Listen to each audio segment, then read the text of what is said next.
Flying Scotsmen and my brothers were all green, explained Gordon one night in the shed. It was very well in its way, but now I prefer my blue paint. It makes a difference, you see. That's very suitable for an important engine like me.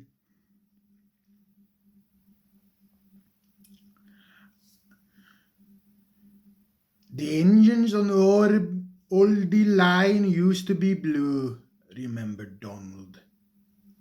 But ni say darker we. Doggy and me were never through. We had to be black. See, blue makes a nice change.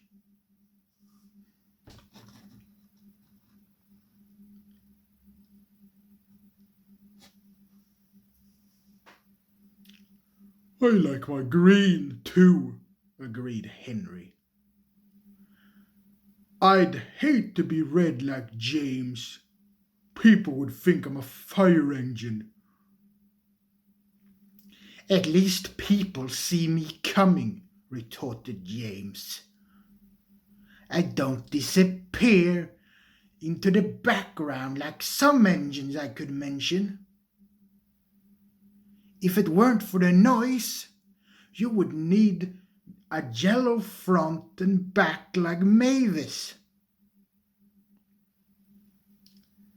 Henry's protests were drowned in the laughter from the other engines. And he went to sleep, wondering how he would pay James out. Henry was still cross the next morning.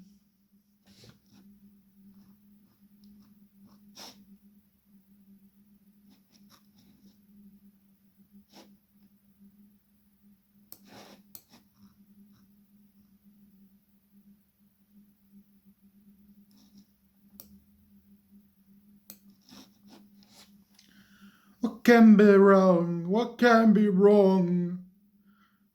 Asked the coaches anxiously, as Henry pulled noisily away from the big station. Do come along. Do come along, snorted Henry impatiently.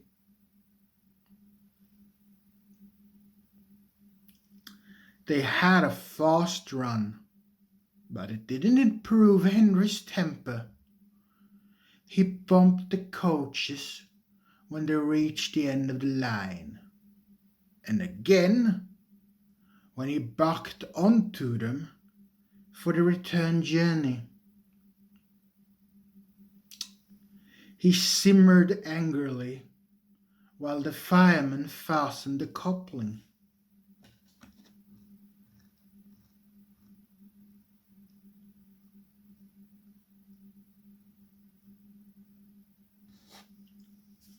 No one noticed a rattle from beneath Henry's footplate as he snorted away, and soon the train was running well. Hurry! Hurry! Hurry! Puffed Henry. Fast and faster they went. At last, Henry was feeling better. Suddenly, he heard a crack from below his cab. Look out! Shouted the driver.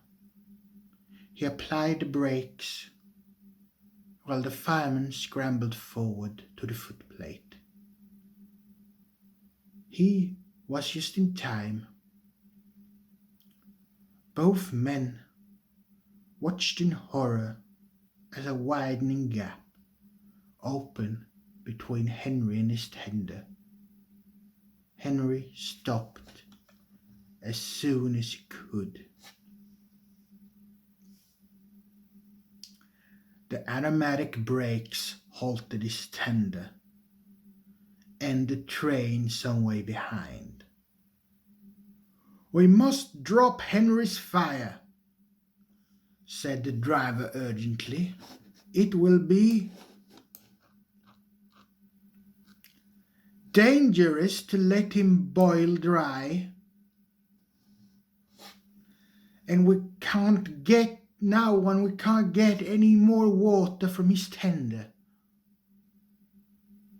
The fireman agreed. "Sorry, old boy," he said to Henry. "Just when we were going nicely too. But if you hadn't banged about so much, you wouldn't have broken your tender coupling." While the fireman dealt with the fire, the driver went back to tell the signalman what had happened. When he returned, he found Henry completely hidden in a huge cloud of black smoke, which billowed out from underneath his cab.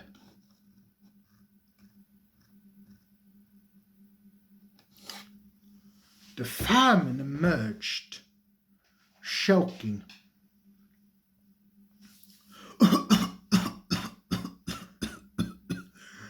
"Henry's fire set the sleepers alight,"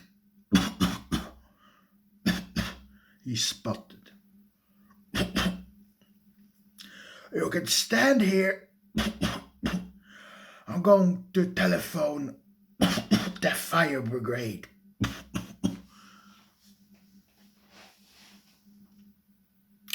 The driver eased Henry clear of the blaze, and then Edward came along to take the train. Henry felt most uncomfortable.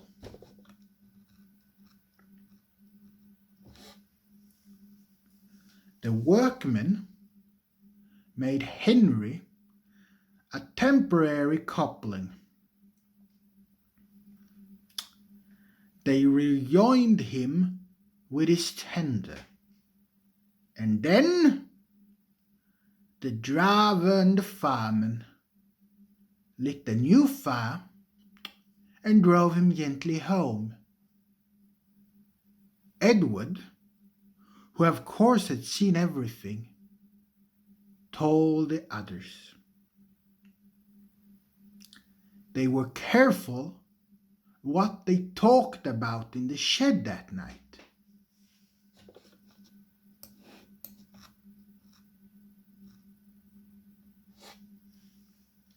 As for Henry, he was rather touchy on the subjects of fires for some time afterwards.